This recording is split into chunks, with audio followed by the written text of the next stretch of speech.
Sim. Ideias. Pronto, aí, Douglas, ó, tá ao vivo, já começamos, né? Pois é, eu queria... hoje nós estamos começando a nossa aula, a nossa classe com Jesus. Nós já tivemos aqui uma classe com o professor Leonardo Avritzer, que é um sociólogo da Universidade Federal.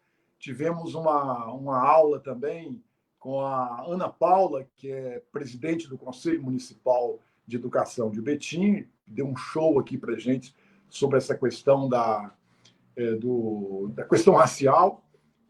Tivemos também com o Rogério Correia, falando sobre os supremacistas brancos e os antifascistas.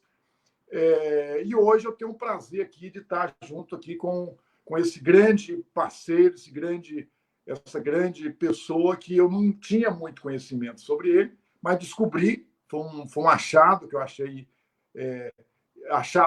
em Betim solto, né? O Douglas, né?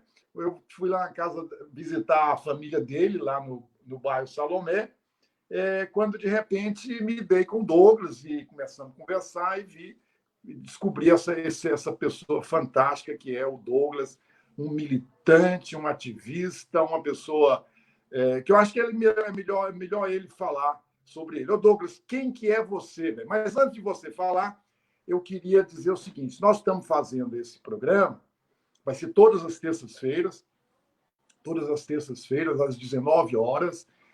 Vamos trazer algum tema. Eu sou professor, eu discutia isso com os meus alunos, eu sou professor de sociologia, de política pública, de filosofia, e eu adoro dar aula, e esses temas que a gente vai estar conversando aqui é justamente no intuito de buscar contribuir para a gente entender a sociedade que a gente vive, essa sociedade que às vezes a gente sabe que sabe, mas tem hora que não sabe nada do que está acontecendo.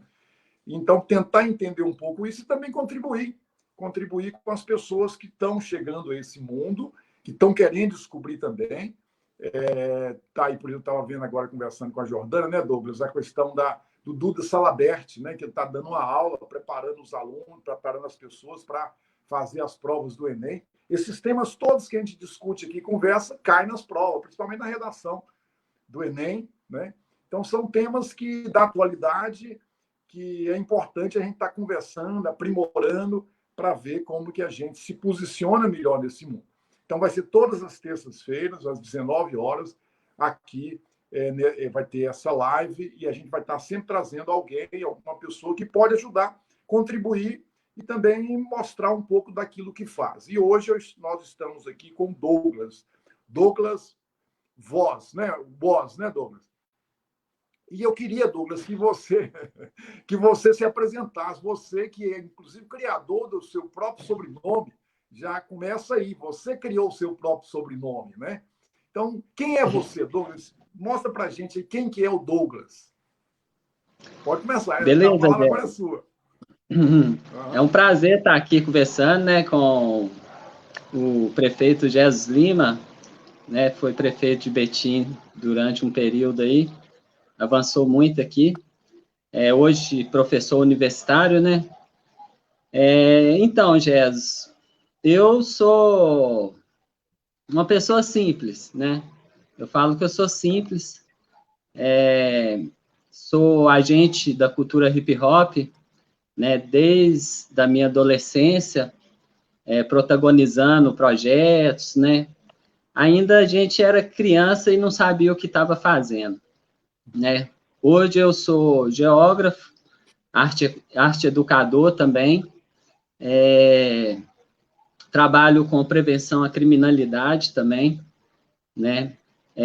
Trabalho junto com a educação, tive por um período também como arte educador no sistema de escola integrada do Estado, né? Trabalhei muitos anos no Fica Vivo, que é um programa de erradicação de homicídios, né, de prevenção à criminalidade, um programa pioneiro, né, e referência no mundo inteiro. Vários artistas se consagrou ali dentro do Fica Vivo, né? Sou geógrafo, e ativista, né? A gente que é preto, né, mano? A gente tem que ser, a gente é ativista por natureza, né? Você sempre está combatendo algum tipo de preconceito, né? Algum tipo de racismo. Então, Douglas, eu esse acho sou eu. Bacana, bom demais. Como você falou uma coisa aí que eu acho fantástica. Eu sou preto, né? Douglas, como é que você... Porque hoje nós vivemos uma sociedade que é onde nós vivemos um racismo estrutural, né? Sim. Um racismo sistêmico. Ele está em tudo quanto é lado. Tudo ou explicitamente ou implicitamente. Institucional, tudo. Institucional, né?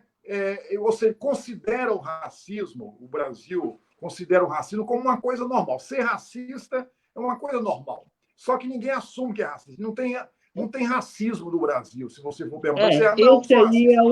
Esse é o institucional, o estrutural, né, Gés? Esse racismo. Agora, o racismo do dia a dia, né? Eu vou citar um exemplo aqui. Eu estava numa mesa, num seminário de segurança pública, no início do ano passado, né? Onde a gente estava discutindo prevenção à criminalidade e violência policial. E aí, lá sentados, coronéis, generais, o GEPAR, a Secretaria de Segurança Pública, e aí veio o meu questionamento no momento que eles abriram para a plateia, meu questionamento a respeito da representatividade. Cadê? Não tinha um preto na mesa, né? Não tinha um preto para falar do que vão fazer para os pretos. Então, assim, é branco escolhendo política pública para preto. Não que eles façam errado, mas tem que ter a representatividade, sabe, Gés? Então, eu vejo o racismo nesse sentido, que acaba que falta representatividade. Então, eu acho que a gente, povo preto, né, a gente tem que buscar os espaços de poder, né? Seja ele na política, seja ele em cargos de chefia, seja em instituições, em OCIPs, né? Criando ONG. E é isso. Acho que isso vai fazer o racismo acabar. É ter representatividade para que aí tenha o diálogo, né? Porque o que a gente vê hoje é branco fazendo política para preto. E o interessante dessa hoje luta... não deu certo. Talvez daqui 100 anos pode dar. Até hoje não deu. Douglas, e aí já entrando no tema nosso, no tema hoje da nossa classe aqui. A cultura hip-hop é política. Tá dentro. Sim. Né? Que é a questão do hip-hop. Qual que é o significado do hip-hop? Como é que começou a questão dessa cultura, essa subcultura, né? Como é que é isso? Explica para nós aí, Douglas. Então, Jess, o hip-hop foi um dos primeiros movimentos globalizados que teve no mundo, né? Na década de... final de 60, 70, entrando na década de 80, chegando no Brasil. É um fenômeno que aconteceu nas periferias, né? Tanto lá do Brooklyn e do Bronx, lá em Nova York, onde criou o nome hip hop, mas também nas periferias de Tóquio, nas periferias de São Paulo, né? Nas periferias de Belo Horizonte, que Belo Horizonte também é berço do hip hop, né? Nós temos aí vários artistas de BH que é dinossauro nessa cena do hip-hop. Final de anos 80 já tinha coletivo já organizado de cultura hip-hop em BH.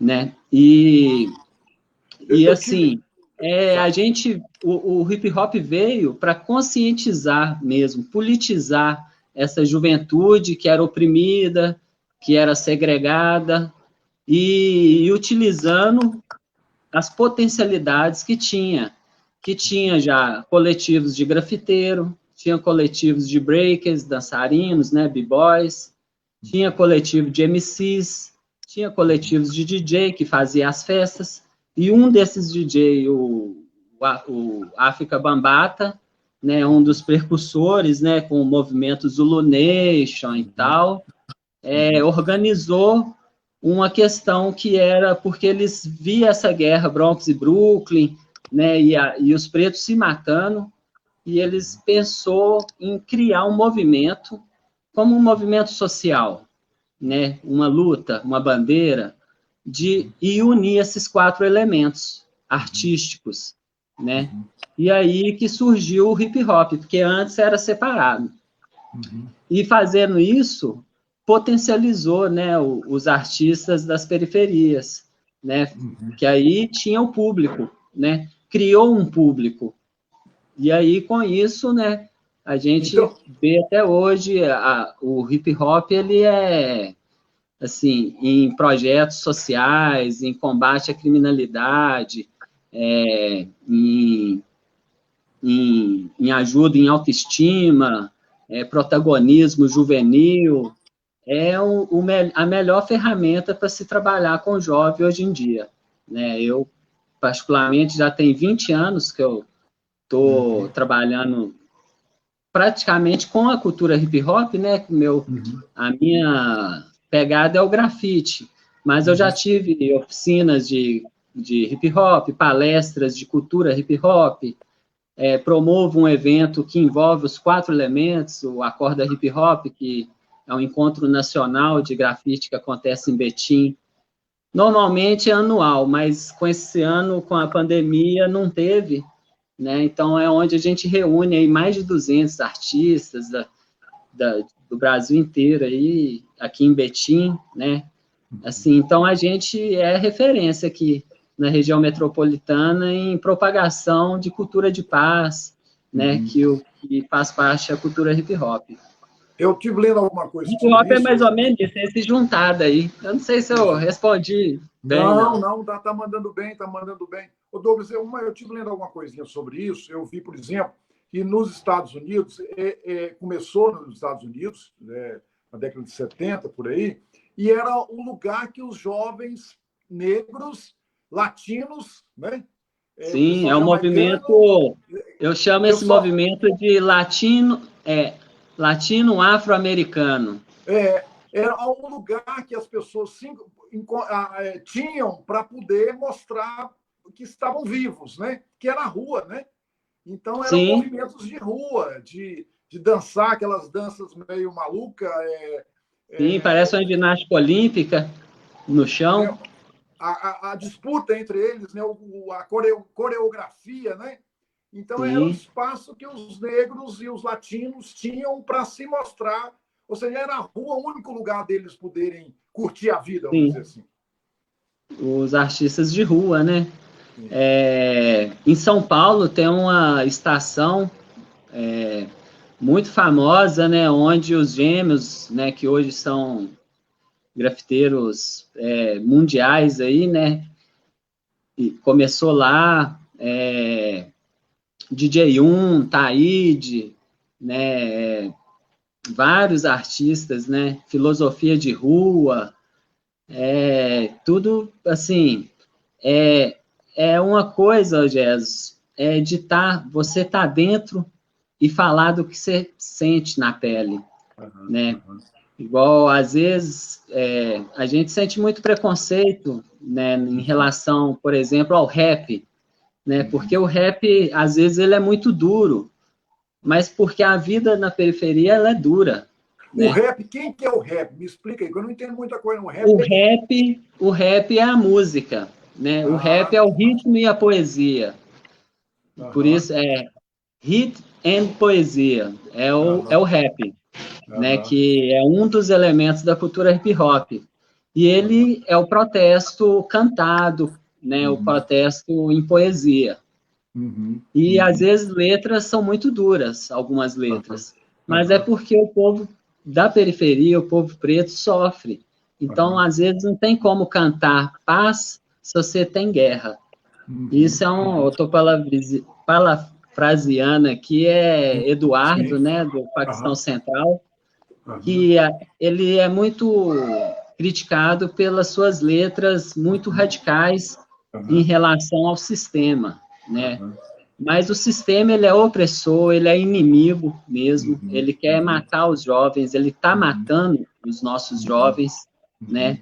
Eu já perdi muitos jovens amigos de juventude, né, e de adolescência, tanto quanto alunos também, né, para essa guerra, né?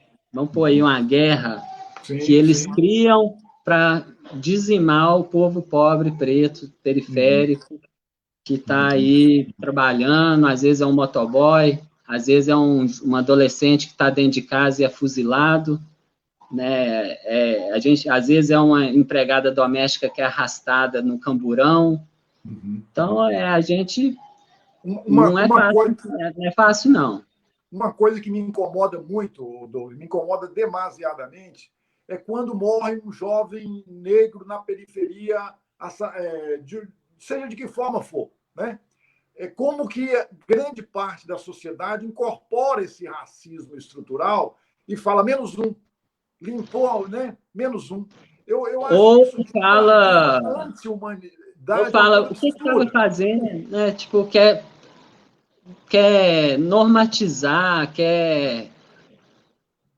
como que eu posso dizer, a pessoa tipo, a palavra me fugiu aqui agora, mas é você achar normal a morte de um jovem de 17 anos, né, que estudou até a 8ª série, que não teve o pai dentro de casa, né, que às vezes não almoçou no dia.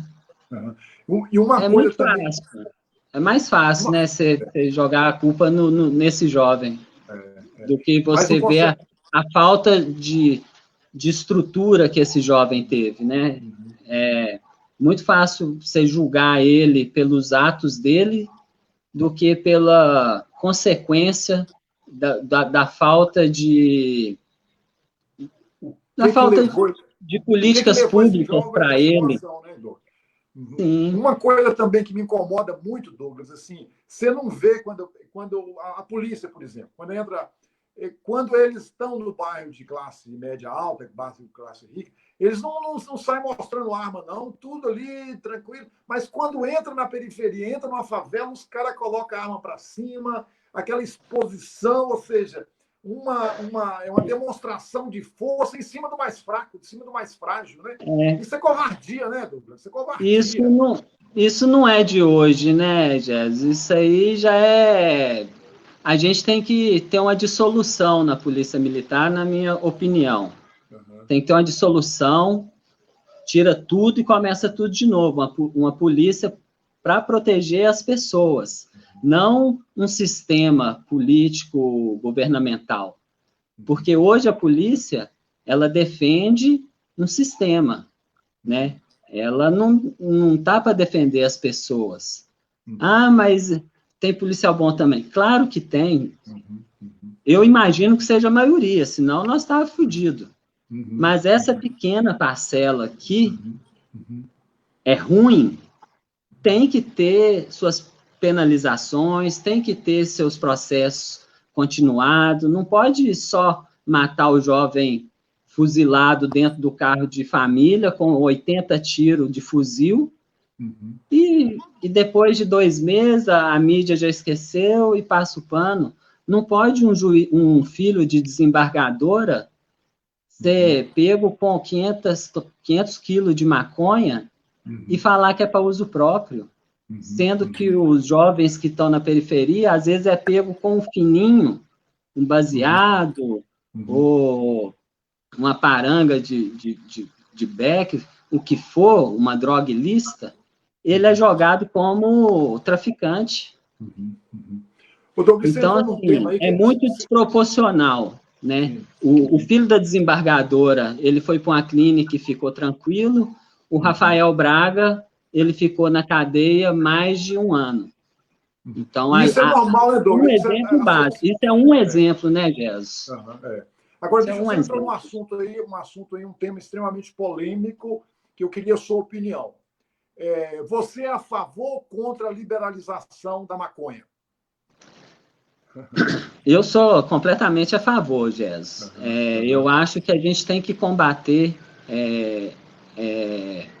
a criminalidade na base ali, na sua raiz. E quem ganha com o tráfico são os narcotraficantes. Quem é os narcotraficantes? Geralmente pessoas de poder. Temos deputados, já tivemos senadores, né? Temos outras pessoas importantes. Esse filho da desembargadora mesmo, que foi um exemplo, vai saber que treta que é essa que ele estava com 500 quilos de maconha, como assim? Então, quem a gente tem que combater é quem está lá naquela cobertura, lá na Savassi, é quem está no Mangabeiras, numa mansão, e esses verdadeiramente estão matando os nossos jovens. E aí, trabalhar uma política de conscientização, né? Você legalizando, você vai poder fazer propaganda contra, porque hoje não pode fazer propaganda contra. Você faz propaganda, você não faz uma campanha, você faz uma campanha contra a bebida, contra cigarro, né? Você sabe o que tem, os produtos químicos que tem dentro da bebida, dentro do cigarro. Agora, os produtos químicos que tem dentro de um baseado prensado, ou de uma cocaína, ou de uma outra droga, você não sabe o que tem. Você, fazendo políticas públicas que ponha isso em prática, você vai ter lá a Anvisa que vai liberar, vai falar, ó, vai precisar de ser assim, assim, assim, assado, além de gerar rendimento para o país também. O Uruguai é um exemplo, né, de legalização que deu certo. Né? A gente tem outros países, mas eu falo Uruguai, que é aqui do lado. A gente tem terra, né? É plantado. Se tivesse o cultivo domiciliar, né? Como que esse jovem que plantasse, que ele resolvesse, eu quero de qualquer jeito, eu não quero parar de fumar, não. Eu sei que faz mal, mas eu não quero parar. Esse jovem, ele não ia precisar financiar o narcotraficante e justificar a violência policial que acontece com ele. Tá, entendeu? Esse jovem que está indo na biqueira, ele está apanhando e, às vezes, morrendo na mão da polícia, e está financiando grandes traficantes. Então, a gente ia cortar isso na raiz, porque não ia ter mais esse financiamento. Esse jovem ou ia plantar, ou ia comprar numa farmácia e gerar renda de imposto. Com certeza, muitos desses jovens... Hoje, só para finalizar, hoje, o povo rico do Brasil está legalizado. É R$ 2.500 a dose de canabinol. Então, para essas pessoas, eles já estão utilizando o benefício da maconha. E por que para o pobre tem que ser aquele prensado lixo com perna de rato, perna rasa de barata?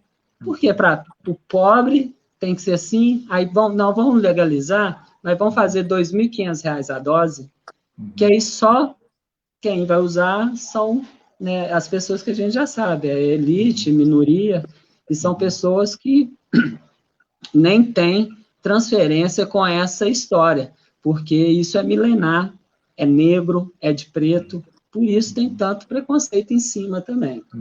Ou seja, se tivesse a liberalização, os milhares de jovens que morrem todos os dias, com certeza não estariam hoje na sepultura.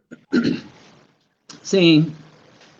Ia ser um problema a menos, né, Jéssica? Porque a gente sabe que a vida no Brasil não é fácil, é muito difícil, mas seria um problema a menos. E uma renda a mais, né, para o país, para o Estado. Eu acho importante esse debate começar na escala local, sabe?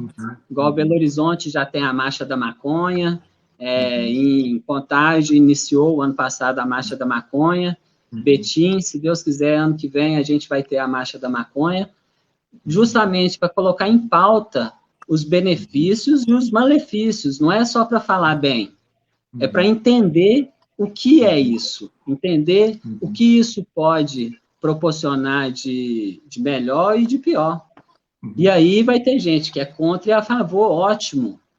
É esse debate que a gente quer. A gente não quer só o preconceito, a gente quer expor ideias também. É um pouco disso, aí minha relação com essa questão da legalização da maconha. Isso, esse assunto é um assunto que exige muita coragem para debater, né, Douglas? Porque Sim, tem que ser bem desconstruído, porque a gente sabe, até mesmo pessoas que fazem uso, né, da planta, acaba que tem um preconceito estrutural, né, de coisas de preto, coisas que veio da África, né, no Egito achou, no sarcófago lá, milenar, achou, de Salomão, no sarcófago de Salomão, sarcófago não, na tumba de Salomão, encontraram. Então, Salomão fazia uso, porque eles deixou lá as ervas, vários tipos de ervas, na tumba de Salomão. E lá nessa tumba de Salomão tinha a cannabis. Então, é algo já milenar, não é eu que estou inventando a roda, não é os grupos de discussão que estão inventando a roda. A gente está querendo discutir isso mais amplo. E aí, é o que eu repito, a gente tem que ocupar os espaços de poder para a gente expor essas ideias, né? E junto com isso, melhorar a qualidade de vida das pessoas, né? Que isso faz melhorar a qualidade de vida e melhora a saúde, né? Melhorando a qualidade de vida, você melhora a saúde. Ou seja, nós precisamos construir uma sociedade mais civilizada, né, Douglas? E mais racional. Tem um cara que eu mais gosto racional. muito, que é o Bernie Sanders, que foi um pré-candidato democrata dos Estados Unidos. Ele defende claramente, tem que legalizar a maconha. A Califórnia é um bom exemplo também, outro exemplo de legalização que deu muito certo, que gera renda, que parte dessa renda vai para ações sociais de antidrogas, né? Então tem tudo isso. E aí a gente fica preso naquele negócio, não, maconheiro, não, sabe? Fica preso em preconceitos, em dogmas religiosos e essas coisas. A gente tem que expandir a nossa mente, né? O universo de cada um tem que conectar com o universo comum, né? Acho que é mais ou menos assim. Não pode se fechar, não. Deixa eu te fazer voltando à questão do hip hop. Nas minhas aulas na universidade, eu custei a entender certas coisas, certas formas da juventude se expressar. Um dia, um aluno falou, aquele ali está com, sem querer, falou, aquele boné aba reta. Eu falei, mas o que é isso, boné aba reta, né? Boné aba reta. Parece que o pessoal do hip hop, eles têm um estilo, aquela calça folgada, né? Boné aba reta, né? É um estilo assim meio solto, meio livre.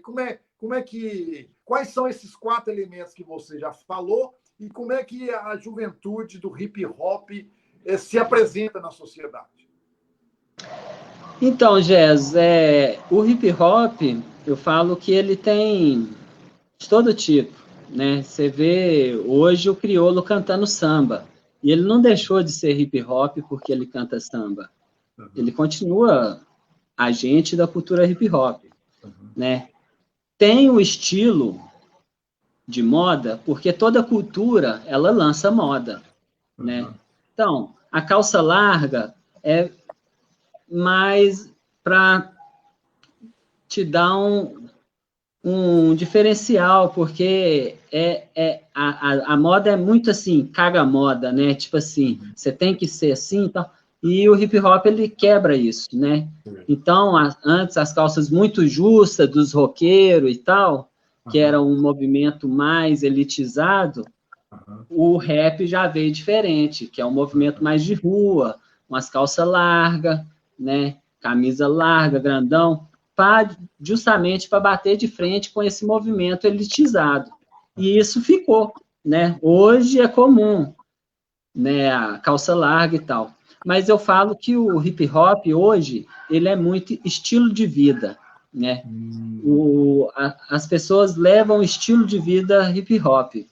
E aí são mais despojados e tal, né? E eu acho que é isso, a moda, ela tá presente, né, em tudo, assim, e o E quais estilo são hip esses hop, quatro ele é elementos? bem excêntrico e bem, assim, você vê, o hip hop, o que acontece?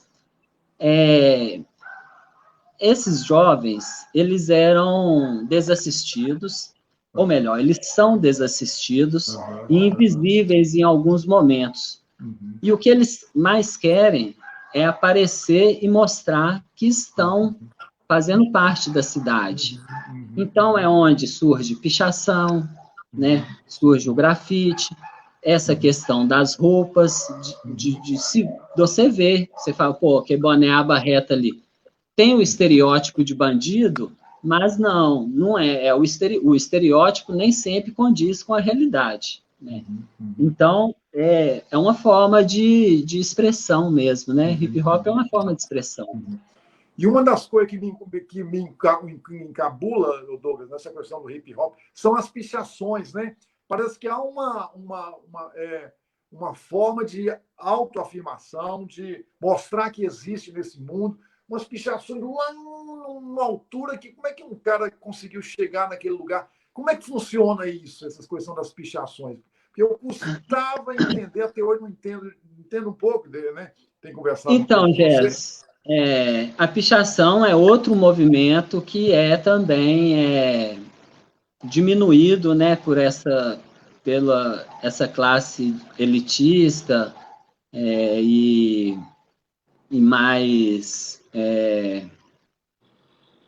assim, como que eu posso dizer, uma visão rasa do que é viver na periferia.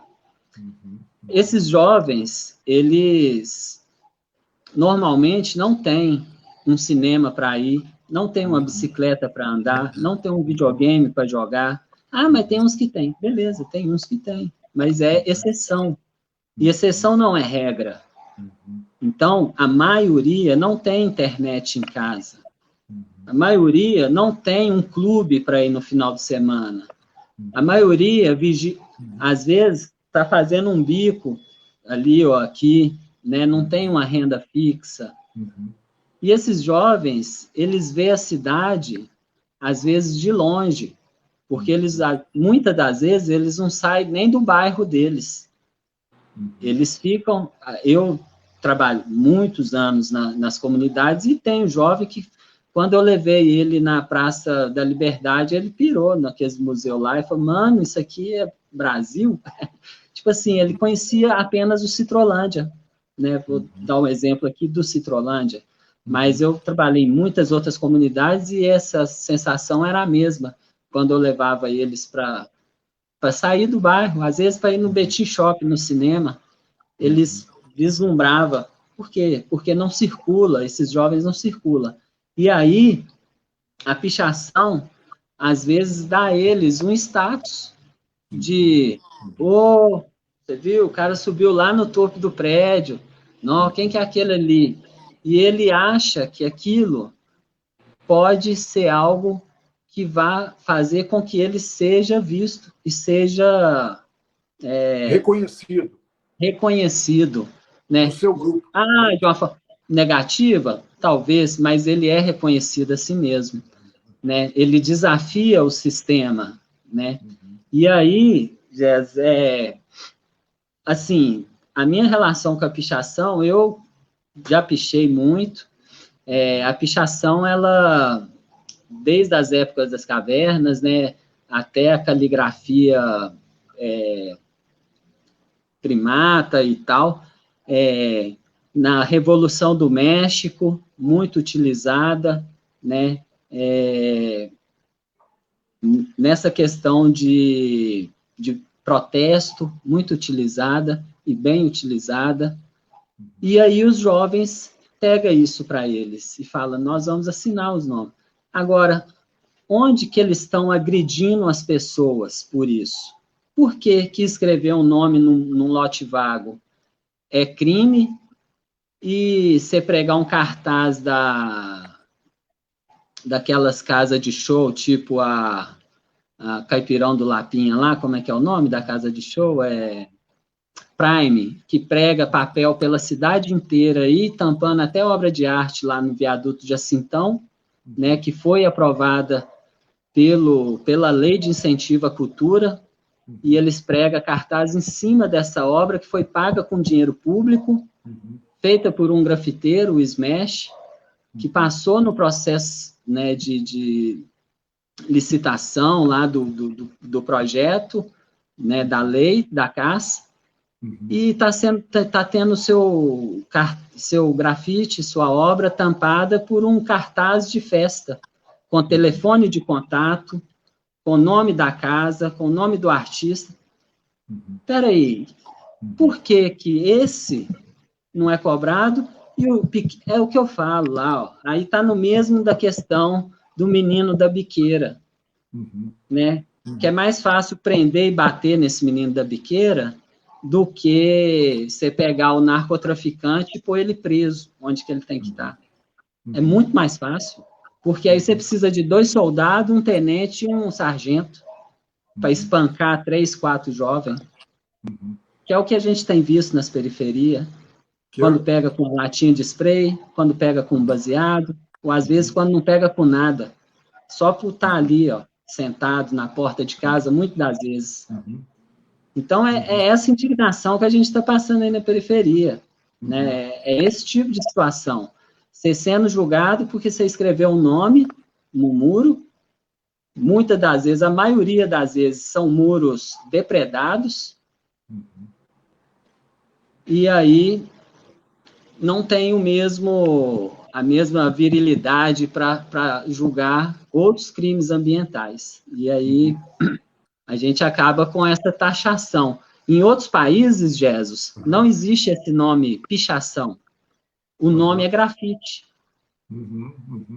Muralismo, tem os tal dos murais, né? Tudo isso é grafite. Tanto aquela obra de arte mais legal, quanto aquela escrita com spray simples no muro. No mundo inteiro se chama grafite. No Brasil se chama pichação, né? E grafite, separa os dois, pichação e grafite. Por quê? Porque é uma cultura hegemônica, uma cultura branca, esbranquiçada, uma cultura eurocentrista, anglo-saxônica, né? Que quer diminuir os jovens de periferia. E aí põe um nome pejorativo de pichação, em vez de continuar com o nome de grafite, que é como eles tratam isso no países deles. Se você chegar lá na Europa, né, no metrô, tem muitos amigos meus que estão morando na Europa e eles já me retrataram isso e eu já li também sobre isso. Você está no metrô, aí passa uma escrita, uma pichação. Eles vão falar assim, olha, um grafite novo. Se for novo, eles vão falar um grafite novo. Agora, aqui no Brasil, até mesmo eu, por exemplo, se eu passar e ver, eu vou falar uma pichação nova, de tanto que isso foi enterrado na gente, saca? Então, esse nome pejorativo, né, a gente tem outros exemplos de diminuição de cultura, que eles querem impor. Se eu pensar um pouquinho aqui, eu vou lembrar outro, que não é dentro da cultura hip-hop, mas que eles tentam diminuir a cultura. Eles estão sempre tentando diminuir a nossa cultura, né? Ô, Douglas, e um outro ponto também que eles fazem de tudo para... Só quando determinados ritmos, determinados elementos chegam na classe branca é que para-se o ataque, né? É impressionante. Sim. Né? Quando começa a chegar na classe média, nos brancos, aí de pronto já não é mais problema. Né? É a questão do funk, por exemplo. Né? Como que o funk Sim. é depredado e é mal falado o tempo todo, velho. Parece que agora que o funk começa a entrar um pouco na classe média, os brancos começam a dançar, ah, não, agora não tem mais problema. Mas enquanto estava só com os negros, era pauleira. Isso é assim mesmo? Ué.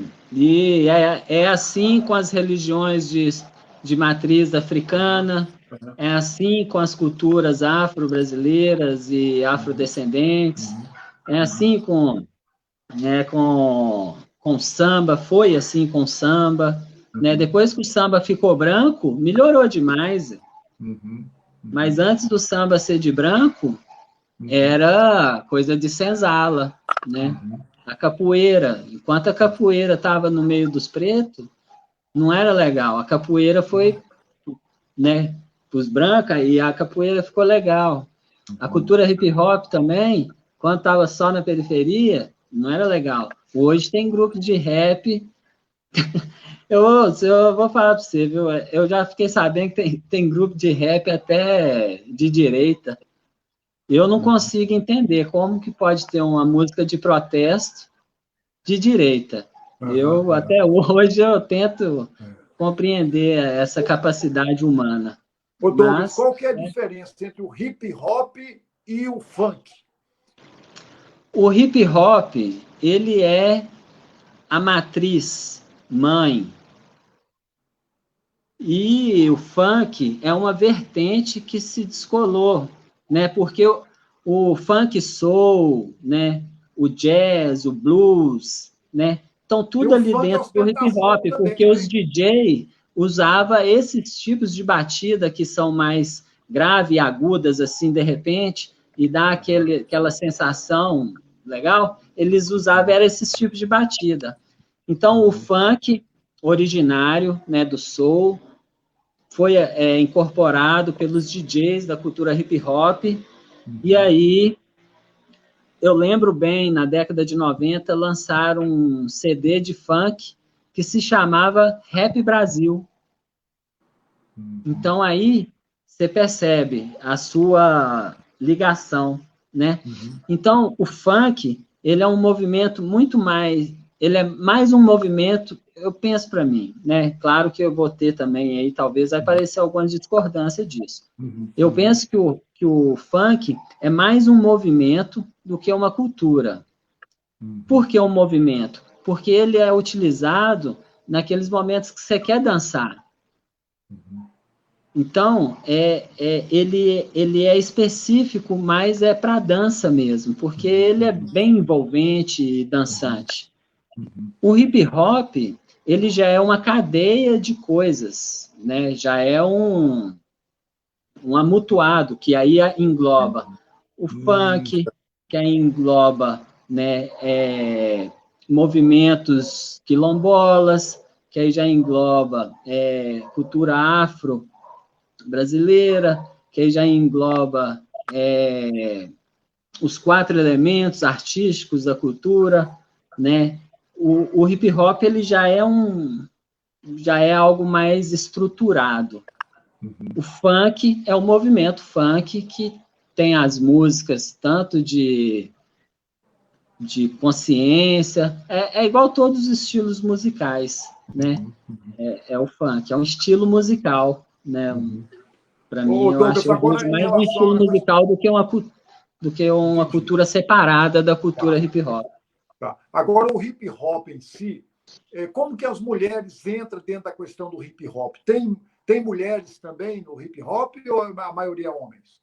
Olha, Jazz, essa relação mulher e cultura hip hop foi muito difícil. Até hoje as minas lutam ainda, porque era um campo muito machista, muito. Não tinha grupo, poucas mulheres tinham grupo de rap, né? Mesmo porque era um movimento de contestação, né? E os homens têm mais, assim vão mais para a rua, vamos, né? E as mulheres agora que está começando o movimento maior de se colocar. Não, eu não vejo dessa forma, Jess. Eu vejo mais porque de um patriarcado sistêmico mesmo, de imposição, e infelizmente, por muitos anos, as mulheres se submeteram a esse tipo de situação, né? Década de 90, década de 80, década de 70, que a gente está falando, né? Do início dessa cultura. E era um movimento, era muito machista a sociedade em todos os movimentos, né? A sociedade era muito mais machista, mulher tinha que ficar em casa, não podia trabalhar, né? Então, era bem complicado para as mulheres, na relação com a cultura hip-hop. Por quê? A cultura hip-hop já era mal vista e marginalizada. Então, a mulher que se envolvia ali já era olhada com um termo pejorativo de forma de vida, né? Já é tipo assim, olha lá, ó, mulher de bandido. Então, isso era muito forte na década de 90. Né? Depois elas vieram com várias lutas, né? Hoje, várias mulheres aguerridas aí, às vezes até muito mais do que muitos homens, e assim, eu tento desconstruir esse machismo que eu aprendi de criança até minha adolescência, fase de juventude. Eu tento desconstruir isso, né? Mas ainda a gente, em alguns momentos, se vê com ações machistas. Por quê? Porque a gente do Brasil estamos com vários problemas estruturais. Racismo, machismo, né? Falta de educação, né? Então, a gente tem que lidar com essas coisas, discutindo, debatendo. Olha a Aura Carolina, para você ver que exemplo, né? Duda Salabella também, outro exemplo, né? De mulher que entrou no espaço de poder para propor esse debate.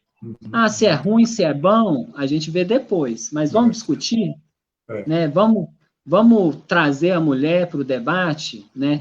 E aí foi o que o hip hop fez. A Aura Carolina, inclusive, já teve até um grupo de rap, né? Ela é uma mulher do rap resgatada pela cultura hip hop.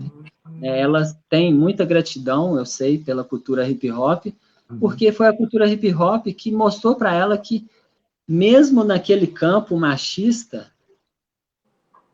a cultura hip hop ainda ensinava para ela que ela podia ser protagonista, que ela deveria expor as ideias dela, independente da forma que aquela galera ia ouvir ou não.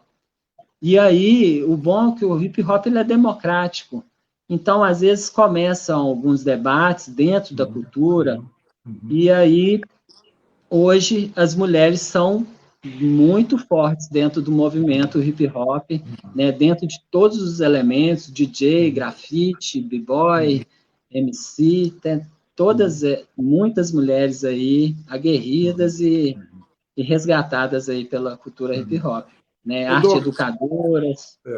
É uma coisa que eu tenho observado, por exemplo, nessas lutas todas. Eu assisti o Silvio Almeida, não sei se você conhece, deu uma entrevista ontem, que ele é um sociólogo, ele é um cara que estuda a questão, ele é um negro, estuda a questão racial. Ontem no Roda Viva, né? Roda Viva, o cara é um show. Foi muito bom, foi fenomenal.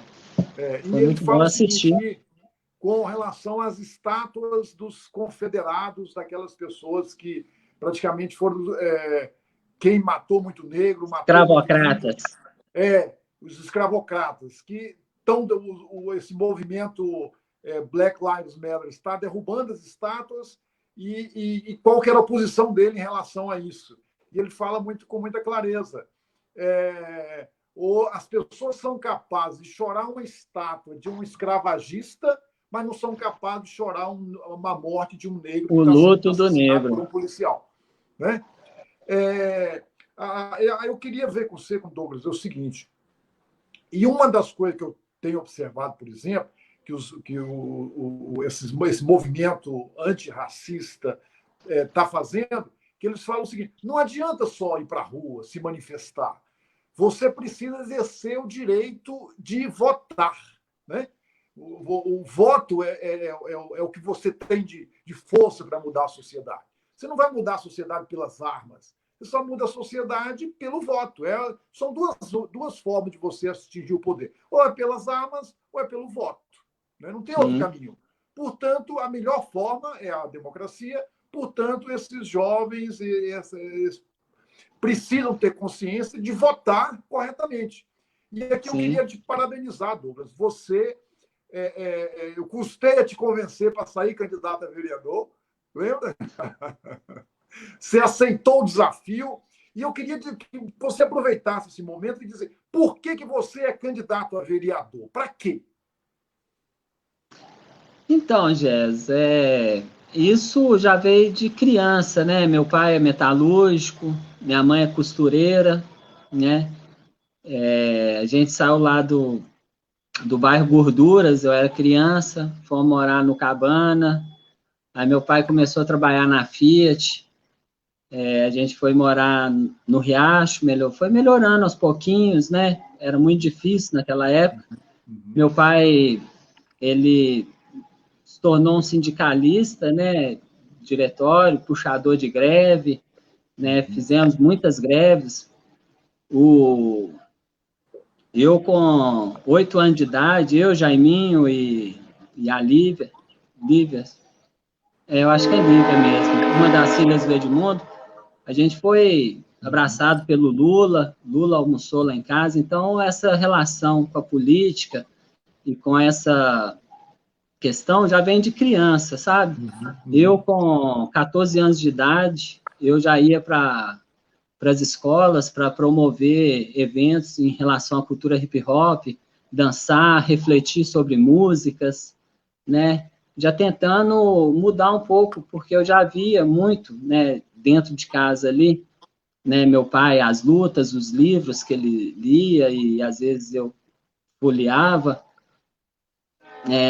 e ele sempre me falou, Douglas, se você gosta, eu acho que você tem aptidão, porque você é uma pessoa carismática, né? Você é uma pessoa que tenta transmitir o que você aprende, tenta aprender com o outro também, então acho que você tem muita coisa para mostrar. E aí eu fui, né? Tipo, já fui filiado de alguns outros partidos, né? Já ajudei muitos candidatos aí, e pensava muito que era muito distante essa questão de se candidatar, porque a gente sabe que hoje no Brasil é difícil, né, ser candidato e não ter uma forma de financiar a sua campanha, né? Só que com as redes sociais isso mudou um pouco, porque ainda você precisa de patrocinar anúncio, você precisa de deslocamento, você precisa de muita coisa, né, que tem custo, né? Você precisa de tempo livre, e é mais difícil para quem é pobre. E aí eu, trabalhando, né, com essa juventude, muitos falavam comigo, Douglas, e tal, eu acho interessante esse trabalho seu de resgate, de tentar mudar a vida dos jovens e tal, dessa forma, por que você não candidata? Eu falo, não, eu prefiro apoiar e tal. Só que em 2011, eu entrei para geografia, e aí dentro da geografia eu tive mais conhecimento, né, e pude aprofundar essa minha vontade e tentar colocar como um projeto, uma plataforma de desenvolvimento, que isso sirva para outros que vão vir também.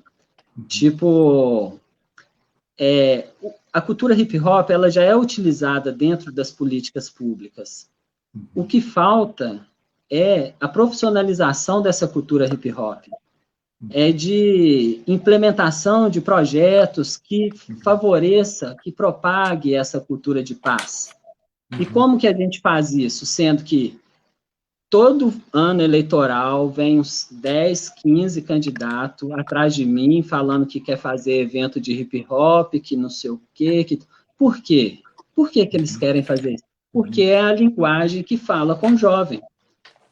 E aí eu pensei, poxa, por que não a gente... Porque eles vêm, ganham e depois somem, entendeu? Então, é de 4 em 4 anos, 2 em 2 anos, eles vêm, faz e some. E que não tem identidade nenhuma, né? Nenhuma. E utiliza, cultura, sabe, né? Utiliza da cultura hip-hop, eu nem falo utiliza de mim, mas utiliza da cultura hip-hop para, às vezes, depois, no mandato, fazer algo que é totalmente contra aquela cultura hip-hop. Então, assim, eu venho com essa ideia de apresentar projetos que vá favorecer o protagonismo juvenil, que vá melhorar a qualidade de vida dentro das comunidades. E como que é isso?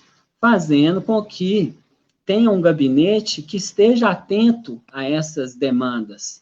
Um gabinete onde que você vai poder ir lá e ter um advogado, ou ter um projetista, que vai te dar informação onde está tendo um edital, que você pode entrar, um edital público para tal lei, uma lei de cultura, onde artistas plásticos, músicos, porque o Brasil está cheio de dinheiro da cultura voltando para o cofre público. E, Betinho, a gente tem tem milhares de artistas com potencial para pegar esse dinheiro, né? Só que a gente não tem estrutura, não tem aqui uma casa do hip hop em Betim, né? Não tem aqui uma secretaria de juventude, onde que esse jovem protagonista tem esse espaço onde que ele possa ter uma biblioteca, onde ele possa ter essa informação. E aí eu penso que, como vereador, isso é algo que a gente pode, de alguma forma, a gente pode proporcionar para essa juventude, né? E além de discutir essas questões... E além de ter um negro representando a afrodescendência lá, lutando na institucionalidade, ocupar os espaços, né, Douglas? E aqui, ocupando Douglas, o espaço e falando a linguagem, né? Não é só para estar lá um preto, é para estar lá um preto que vai lutar e que vai propor debates e discussões que façam diferença na vida desses jovens periféricos, né? Brancos, pretos e pobres, né? Isso mesmo. Eu queria que nós já estamos chegando no final, Douglas. Vocês falaram um negócio aí, eu queria aproveitar e você sabe que a lei de incentivo à cultura foi feita quando eu era prefeito, né? Não sei se você sabe disso. Foi um projeto, começando com o Lobo, que é um cantor, e ele me deu a ideia. Ô, Rogério, por que você não faz uma lei de incentivo à cultura? Eu falei, agora, Lobo. Foi na mesma hora. E eles já tentaram derrubar de todo jeito. Hã? Eles já tentaram derrubar essa lei de todo jeito. Teve ano que não pagou, né? Então, assim, é uma luta. Todo ano é uma luta. E a gente saiu, eu já fui membro da CAS, né? Por 2 anos consecutivos no Conselho Artístico, lá da FUNARB. Eu fui membro da CAS 2 anos, e o que eu vi foi muito emparelhamento, né? Porque a maioria dos escolhidos da CAS é da Prefeitura, é da Câmara, e 2 é da Câmara, o outro da FUNARB, e 2 é dos artistas. Só 2. Então, o que a gente vê lá dentro? Corporativismo. Ah, de quem que é esse aqui? Aí, de quem que é esse? De quem que é esse? Então, eu fui membro da casa e vi isso. E, infelizmente, como eu estava ali, não tinha como, o que eu vou fazer?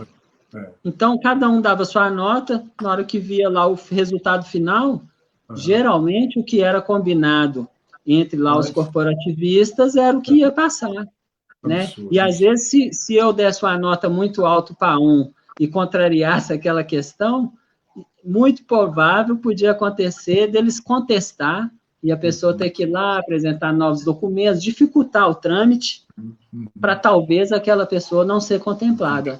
Entendi.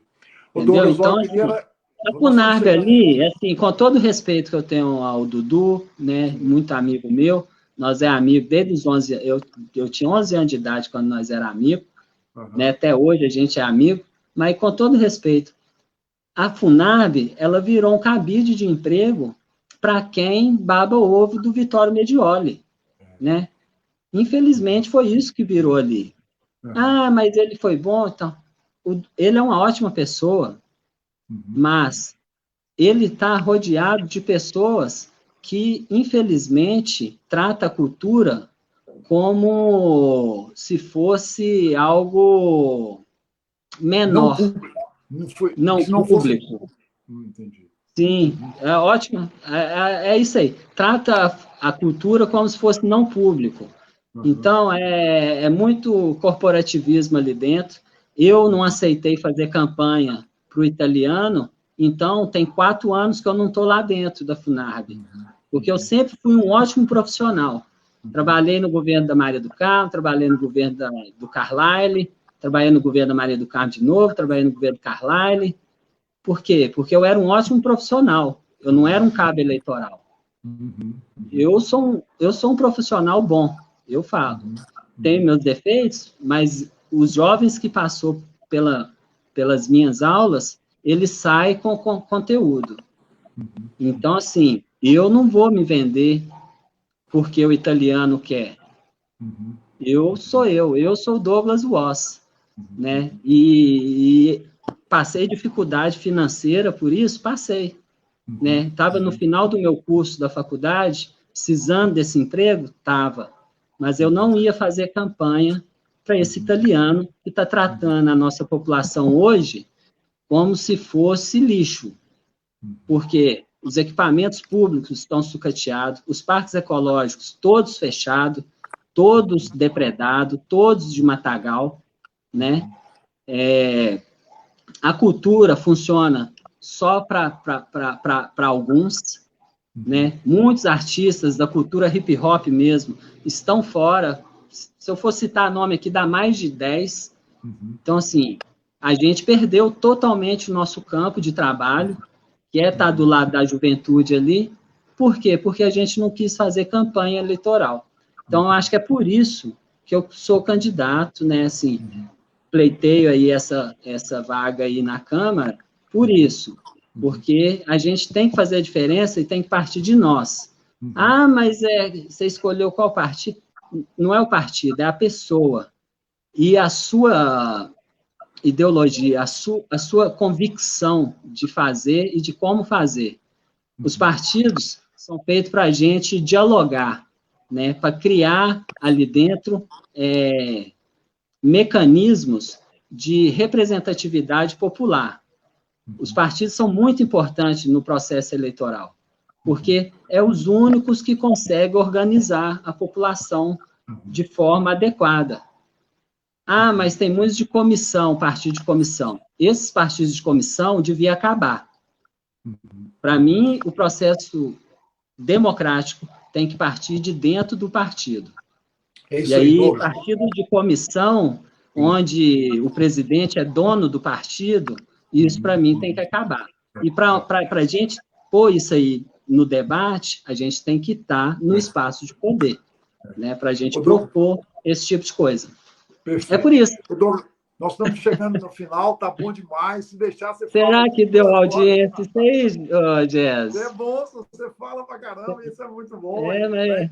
Aprendi o povo muita fica coisa meio com cansado da gente falar só, mas a gente não pode ficar lá, não. A gente tem que falar, ainda mais quando a gente tem conteúdo e informação para passar. Pois é, eu acho que você é um talento, você é um cara que eu respeito muito, você tem sabedoria, um cara carismático. Eu acho que foi um achado você para a nossa cidade. E eu queria te parabenizar por essa live e dizer que nós estamos aí, viu? E parabéns por essa coragem sua de colocar à disposição para ver se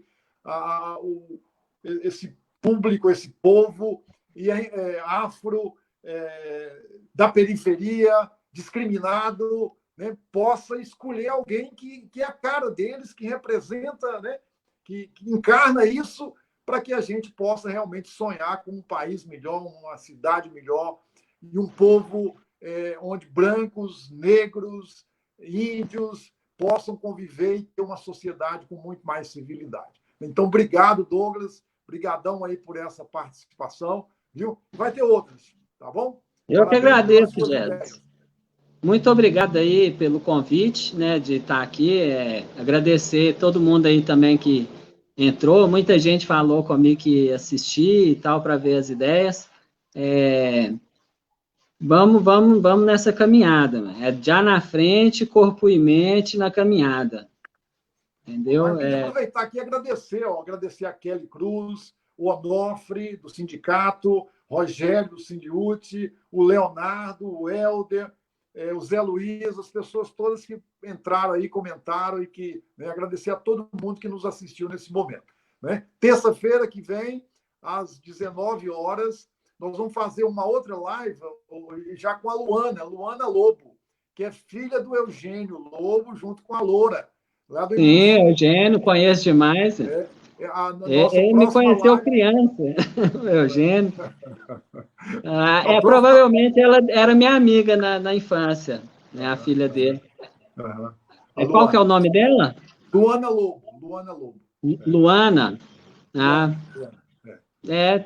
Talvez depender da idade, mas talvez a gente já se conhece já de porta de fábrica.